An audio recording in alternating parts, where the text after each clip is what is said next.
Welcome to the intersection of technology, cybersecurity, and society. Welcome to ITSP Magazine. Knowledge is power, now more than ever.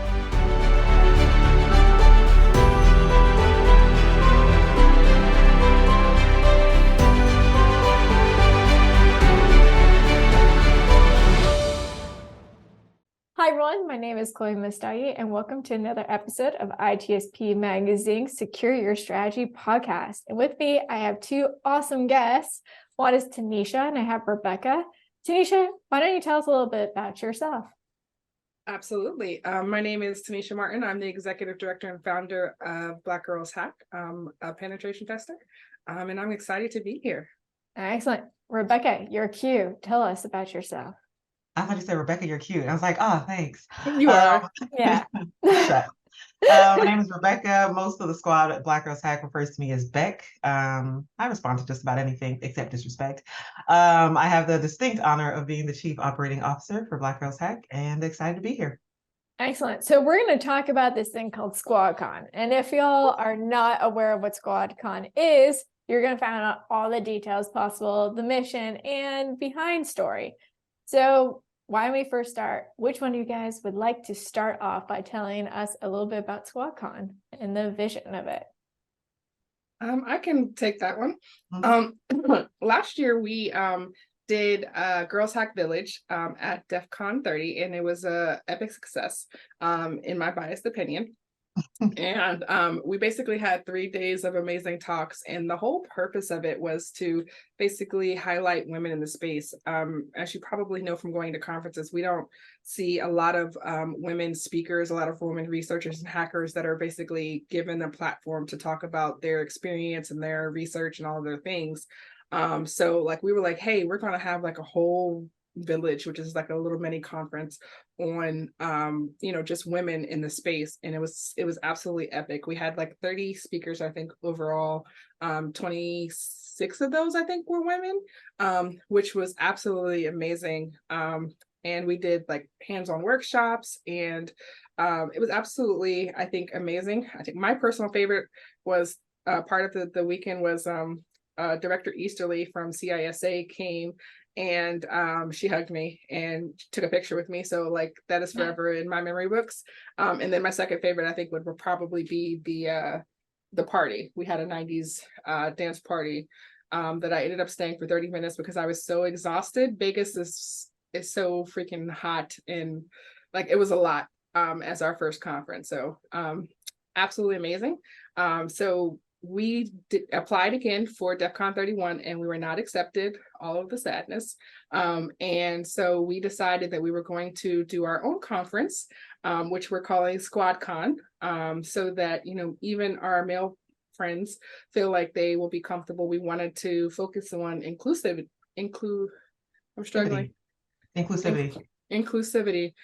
as a theme of our conference. And I'm super excited. Beck, what did I miss? Nothing, you didn't miss anything, but I guess to add some color, pun or not intended. One of the best things about Girls Hack Village is that while the name was Girls Hack Village, it wasn't exclusionary. Like it wasn't, some people would assume, okay, well, you're trying to identify or address being left out or whatever in an organization. Are you then now leaving others out? And it's the complete opposite. It's not to say, hey, we didn't like that environment, so we're creating our own and you can't come in. It's we're creating an environment where we know that the people who have traditionally been left out are comfortable and all others can join as well. I think one of my favorite parts was, I think it was like after the third day or so, someone tweeted that they had attended the conference, Girls Hack Village, and it was the most inclusive, most welcoming space. And that's the goal. That's the ideal. There are some people who they're beginning and they're not on the elite spectrum yet. They haven't completely perfected everything, but they're interested, they're capable, and they can get there. But sometimes because they're not at that level, they feel like they don't necessarily have a place to belong, a place to start, a place to fit. And so we recently did a promo video. I'm sure we'll get to that later, but the ending piece is that the door is open and we welcome you in. I think sometimes when people do the DEI buzzwords or whatever, they'll be like, the door is open, yeah, you can come in or whatever. But it's an added bonus when, or I think it's the more complete picture of, yes, open the door, but also invite them in. So know that this is a place that you are welcome. You bring value here, and it's an asset to everyone involved. That's a belong in action, right? You always Indeed. have these DEI leaders like, oh yeah, we talk about DEI all the time. But then when it comes to actions, I mean, actions speak a lot louder than words. Yeah. And I absolutely agree with that. And I think that the problem that, you know, a lot of us have at conferences is that, you know, they're okay with just the status quo. DEF CON specifically in our denial told us that they were changing what the requirements were to be a village, and that they really saw us as more of a community and not something that I think they said focused on four walls, right? And I think that approach is something that's pretty standard throughout cybersecurity conferences today. And like, you know, maybe a couple of years ago, I would be like, oh, I haven't been to a whole lot. But, you know, I think after, you know, having done like at least the United States tour of cybersecurity conferences, I can say it's pretty consistent across most of them that there's a definite foundation of cybersecurity and not so much of diversity and inclusion. So I think that that's one of the things that for SquadCON that we're trying to focus on is making sure that, you know, no matter where you're at in your career, in your journey, that you feel supported and you feel welcome, right? Because like there is, you know, I think a certain, I want to say prestige or a certain assumption that if you're going to like Black Hat or you're going to DEF CON that you have to be like this elite hacker. And, you know, people feel like, you know, hey, I don't know enough to go and do these things. And, you know, I'm not turtly enough for the Turtle Club is the thing that I always say. But, you know, we want it to be, at least we want SquadCON to be a space where everybody can feel absolutely welcome, no matter who they are, where they're at in their journey. And I think that that's needed for, especially for women, which are still, what, 25% of the cybersecurity industry. And if we probably look at hackers, it's probably a lot less. So, you know, we want to try to increase that number. So, you know, our organization, BlackGirlsHack, you know, we provide training and all of the things to help people get into the industry. But there's also the belonging piece, the being able to see yourself in cyber and seeing, you know, people at conferences who look like you or that you can identify with, I think is an important part of, you know, that safety of feeling like you belong. Yeah, it's a space where, I was just going to say you're basically creating a space where people don't deal with imposter syndrome. I think that's the thing. Like, I think we all at some point, someone's come up to us like, how do you deal with imposter syndrome? And I think one of the things is that at the end of the day, imposter syndrome is there and present because we've all believed that it's because of us. And at the end of the day, it's not. It's about the fact that there isn't representation.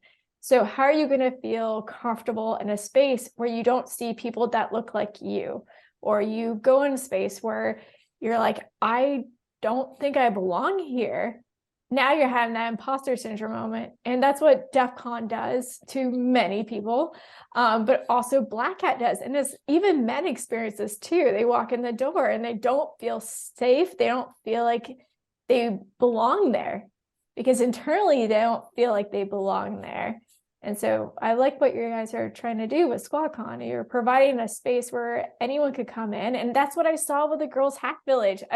I knew the name Girls Hack Village, everyone thought it was like just girls and everything and women. But at the end of the day, I walked in that room. It was diverse. It was like, finally, I'm like, DEF CON got diverse finally. This is a place where I'm having goosebumps. And I remember talking to you, Tennisha, doing a live ITSP magazine episode.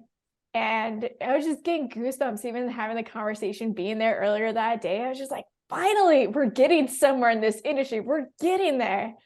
Yeah. Rebekah, you were saying something?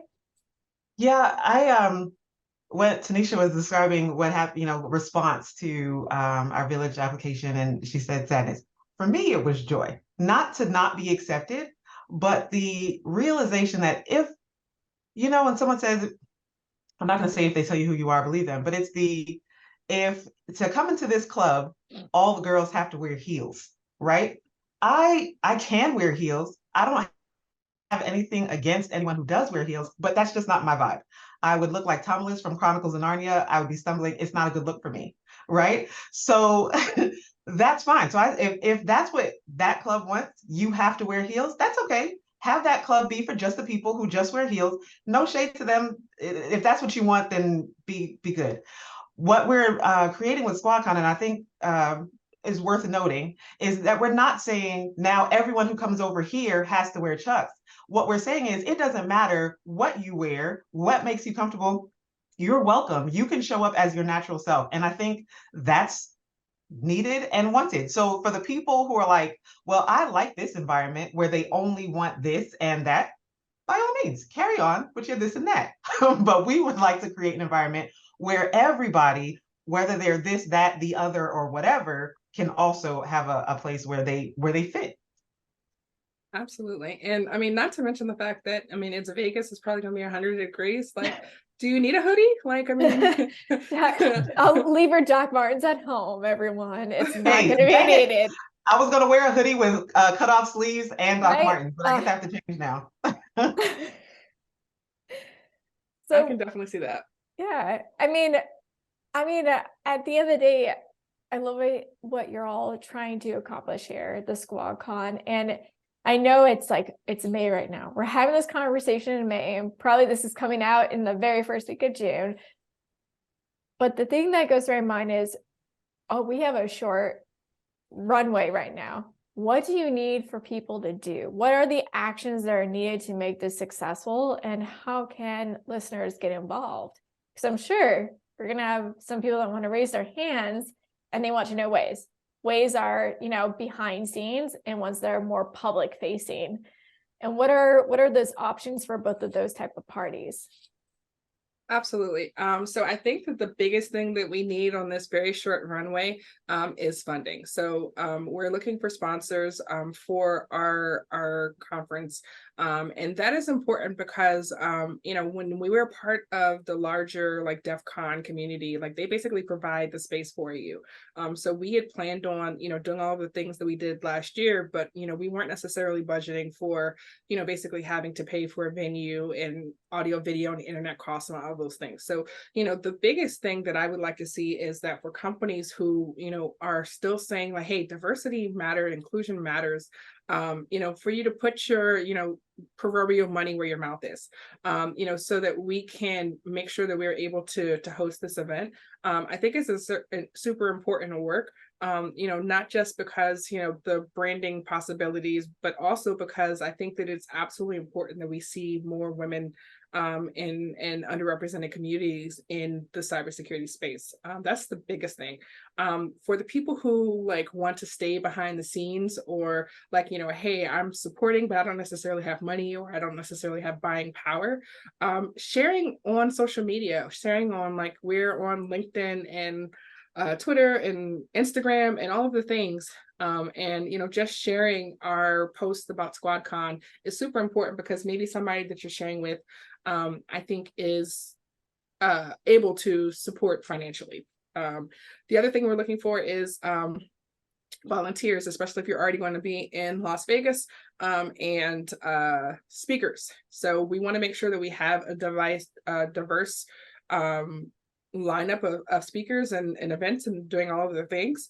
I can tell you that I can't tell you who our keynote speakers are, but I'm super excited about them. So like I think that when we start announcing those folks, that people are going to be like, oh my gosh. And I would say tickets are on sale now. So our website is either girlshackvillage.com or squadcon.me, M-E. And you can visit either one of those websites and purchase tickets, find out about our lineup, all of the things. I think that's the major things on my mind. Beck, what do you think? I think just a worthy of note is a lot of times we have conversations with organizations, companies, whatever, and they're like, Tennisha, they're speaking to her. What can we do to, make things better at our organization? And for the overwhelming majority, I think giving people the benefit of the doubt, I think it's well-meaning and well-intentioned. But they end up all too often booking time on the calendar, pulling information, what can I do, what can I do, what can I do? And then that's it. Where it's seemingly counterintuitive, because what they could do is support someone who's already doing the work. So I guess that I would say that if there's an organization, a group, even if, well-meaning band of misfits who've gotten together and want to find a way to support, you don't have to reinvent the wheel. You can lock arms with people who are already doing the work. And that's not a novel concept to us, because we don't even think that, we're the only ones in this space, or that we're the only ones who can do it right. We partner with other organizations that are doing similar work in different spaces as well. And I think that's how we're gonna do anything and change the world, is if we work together. So support. And I think there are some organizations that maybe you make t-shirts. You can't sponsor us for money, but you can cover the t-shirts. Have you ever heard the story of Stone Soup? Where so I don't feel like it's one of those like Aesop fable things or whatever, but someone was like, I want to make soup, but all they had was a pot and a stone. So they put the pot out, they put the stone in it, or put the pot on the stone and put water and heat it up. So it's just an empty pot. But then a neighbor comes over and they say, what are you doing? We're making soup. Oh, well, I have carrots. Add it to the pot. And they add the carrots. And then someone else has celery, and someone else. And then by the end of the day, all of these people who had these disparate one-off things, because they came together, got to benefit from, a pot of soup. And so sometimes we trivialize, even internally, it kind of circles back to what you mentioned about imposter syndrome. We trivialize what we can offer because we don't think of where we are on some grand scale. But the truth of the matter is, if we all gave a little, then no one has to give a lot. And, we could achieve so much.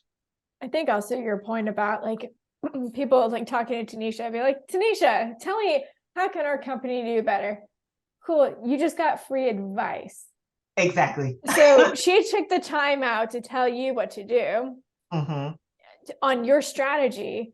And you don't have to pay her, that's fine, but at least help her organization, because people don't understand.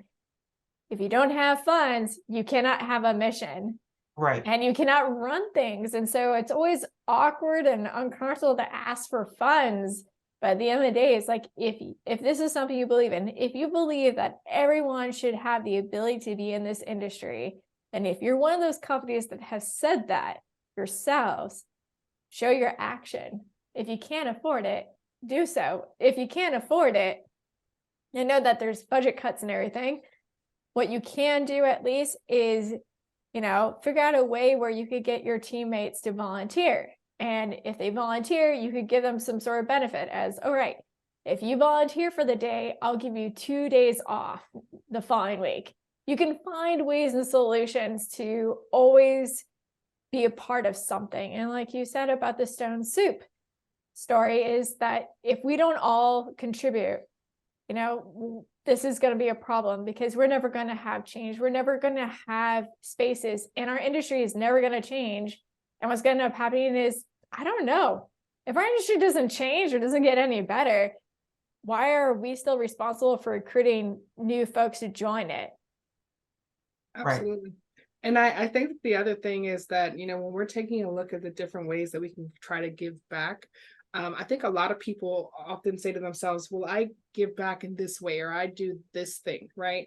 And I think that the problem is that within I know specifically the nonprofit sector, right? We tend to have a lot of the same problems as like minority or women founders of like companies, right? Where we're underfunded and undersupported just because of, I want to say unconscious biases that people have. So a lot of times when people are thinking about organizations that they can donate to, or they can, contribute to, it's certain types of organizations that may not necessarily represent the communities that are underrepresented in this space, right? So I think that it's important that we're conscious about, like even those unconscious biases where it's like, are you supporting different groups? Are you supporting people who are focusing in different areas, right? Because I think that one of the things that we struggle with as an organization is that, specifically minority and minority women-led even nonprofits and as companies tend to be underfunded for our mission. And to your point, without having funds to be able to support our mission, it's hard for us to be able to do the things, right? So like, even if right now, your company is like, hey, we can't really do anything because of where we're at in our budget cycle or whatever, Black Girls Hack exists the other 365 days of the year as well. So when you do have funding, at the beginning of your budget cycle, consider us, because, we're doing this work not just for SquadCON and for August, but we're doing it the rest of the year too, to try to make sure that there's better representation in cybersecurity as a whole, and that's not just for women of color, that's for women, all of the women, or our organization is as Black Girls Hack, and not anything against Black Girls Hack, but our conference is not called Black Girls Hack Con. We could have very easily done that, but we want to make sure that it's very inclusive, right? That's why we have like the Black Men Hack brand and like my squad hacks, right? Because we realize that not everybody is a Black girl just because I am, so we want to make sure that there is inclusivity amongst everybody, regardless of how you self-identify or refuse not to identify. So that's completely random, but I felt like it's something that needed to be said. No, and I mean, you are very much on point on that. I would also say, like, have you faced any issues, for example, in certain states like Florida and Texas right now, they are trying to get rid of DEI practices and policies. And so, I know it's in higher education, but the other thing that goes through my mind is, will this also impact other industries as well? Because we've seen this happen before. And it's one of those things where now when I'm looking at companies and when someone comes to me, like, what are some good companies, Chloé, that I should apply to? What are some companies that are going to respect me, that I can stay for a long time and I can use my skills at? And I will always say, look at the conferences such as like, Diana Initiative. Now I'm going to say SquadCON, and be like, those are the places I would look at. Those are the companies that I would want to do business with. Those are, if I had to decide between two different like tools out there and I have to compare different companies, if I recognize that one of those companies is doing something to improve our industry and the people that run and do this industry, because without people we wouldn't have an industry, I would invest in that company because I know that they care, and what they talk about, they're actually taking action on doing it. Absolutely. So I am also, outside of BGH and my day job, I am a professor of computer science and cybersecurity at a HBCU down in South Carolina.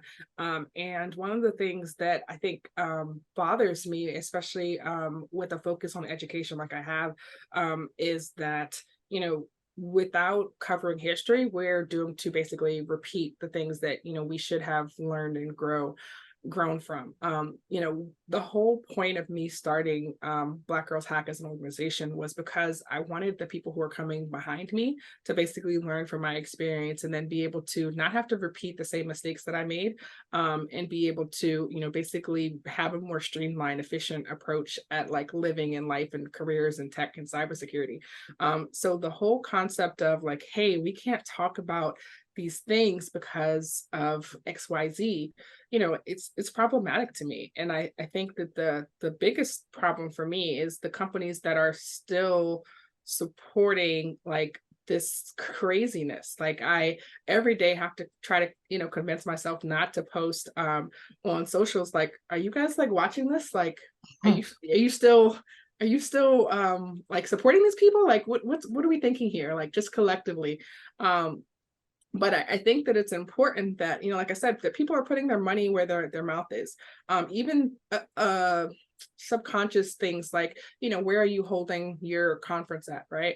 Like it would be completely off brand and like problematic if we were like, hey, SquadCon's in Florida, right now, because it's like, do you not realize like they literally just issued I forget what it was called, but they were basically like, if you are a person of color or if you are in like the LGBTQIA community, like don't go to Florida because like it's a state of emergency, like the same type of warnings that they do for like, Americans when they're like, oh, you might want to stay out of certain parts of, Mexico right now because like craziness, right? And the fact that, we have to do that, like, I really feel like, companies have the opportunity now to be much more intentional about like, what is it that you're supporting and what are the values that your company is actually built on, right? And not just saying, during Black History Month or, Hispanic History Month or like any of the things, like not just, during cherry picking months and saying, hey, we support DEI during this month, but actually, showing the statistics and, actually, doing things throughout the course of the year, right? Because like, it's very easy for us to, slap a rainbow on our, webpage for, certain months of the year and say, hey, we support inclusion. But it's another thing for your actions to show that, I think, throughout the course of the year, Yeah. So I think it's important that, if we're going to see any lasting change, that, people start to use their positions and speak up. It can't just be like, hey, I'm going to be quiet until it's a problem that affects me personally, to my particular brand of other. I think it's important that we use our collective outrage to stand up on behalf of, everybody, anytime we see that there's something that's not right and needs to change. And I think that that's what we're seeing in the cybersecurity industry right now, especially in cybersecurity conferences. I absolutely love attempts by companies, by cybersecurity conferences like RSA. They like had their birds of a feather, and they had, specific efforts towards diversity. Right. Not saying like, hey, we're going to change the definition of what, whatever it means so that we can exclude certain types of people. Like we've seen that coded language, I think, throughout history. And it's really disgusting. It's like, I don't want to see that. I want to see like, what are you doing to actually make a difference? Yeah. It's the whole thing like, well, this is no longer a trend. Me Too is not a trend anymore. Black Lives Matter isn't a trend anymore. We don't need to recognize these people. We don't need to do anything about it because it's old school now. We've moved on. Now we're on. It's not a problem anymore. It's not a problem anymore. It's been fixed. It's been addressed. It's just society change. And now we're back, and it seems many steps backwards in certain states. So my response to that is an emotional one, not in a wham, let me go cry in a corner kind of way, but in a, it's tiring. Oftentimes people say, so what are you doing about this? And what are you doing? I work a full-time job. I volunteer with BlackGirlsHack, which in and of itself is a full-time capacity. Yes. And I volunteer, I do all these different things. And in so many spaces, trying to validate my very daggum existence in all these opportunities. And then it's like, oh, and here's something else, and here's something else. And then the seemingly well-intentioned person comes to you and says, so what are you going to do about that?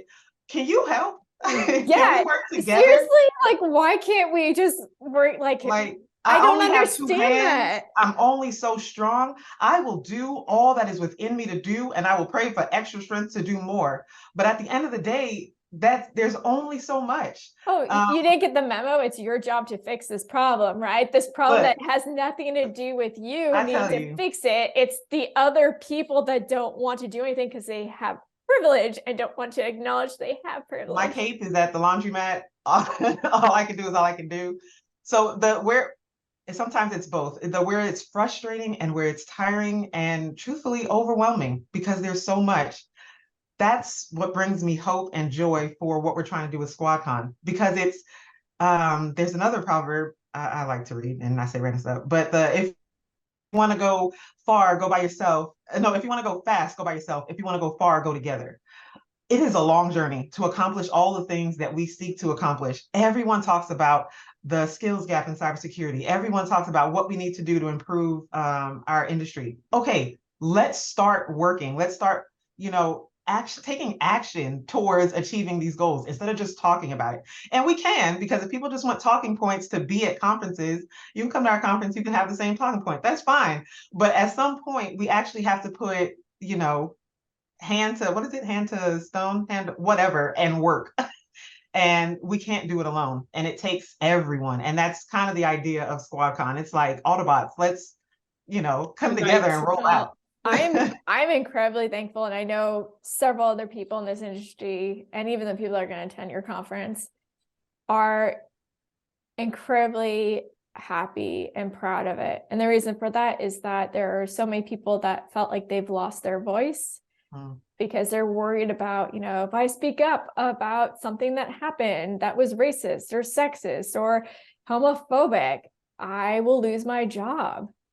And now it's like, okay, well, I want to stay in this industry, but where can I go where I feel safe to be myself and walk in a room and feel safe and not having to explain to others why I don't feel safe in an environment anymore.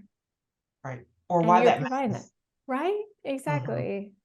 So absolutely. And it's crazy because like a lot of times like people will be like, well, why don't you have your employer on your LinkedIn or on your whatever? And I'm like, because when it comes down to when people don't like what it is that you're saying, the first thing they're going to do, especially in 2023, is, go for your means of supporting yourself. They're going to go call your employer and say, how do you feel about Tennisha running an organization that's racist that only cares about Black women? Because they're looking at BlackGirlsHack and they assume, that because I'm saying, hey, Black Girls Hack, that means that everybody else is not hacking too, So it's absolutely crazy. And I think that, like you said, it's important that we all speak up and we all we don't just wait until it's a problem that affects us personally, that, we just have some empathy on a human level towards, I think the collective struggles of everybody who's trying to, accomplish similar goals. And like Beck was saying, basically work together. I hate to be all like, 80s baby, but link arms and we care and little hearts flying into the air type of vibes. But I really think that that's what we're trying to do. So, as an organization, I know we reach out to a lot of other nonprofits to work. So if you're interested in working together or doing something, even the rest of the year, we are open to, partnering with you, because we're not trying to do all of the things. We're trying to, work together with the people who are already doing the things to make a collective change. And I love that. I absolutely do, because it's needed right now. I feel like it's so needed. I think when we saw Roe versus Wade get overturned, that was the tipping moment for so many people to just be like, and you're telling me to go to work tomorrow? You're telling me to be relaxed and chill when I just lost something. I think that's the thing that, I'm really happy about SquadCON happening, because I know I will be there. I will be there celebrating, because I am tired of this. I've been in this industry for a good number of years and I'm so done with this now. So thank you so much, Rebekah and Tennisha, for going forward and doing this. And if anyone wants to get involved, you should. Allies, this is your time to shine and show that you are an ally, because this is the tipping point now. So thank you all for being here, and all the information will be at the bottom of this episode. Thanks, everyone. Thank you for having us. Yeah. All right. And I'll see everyone on the next podcast.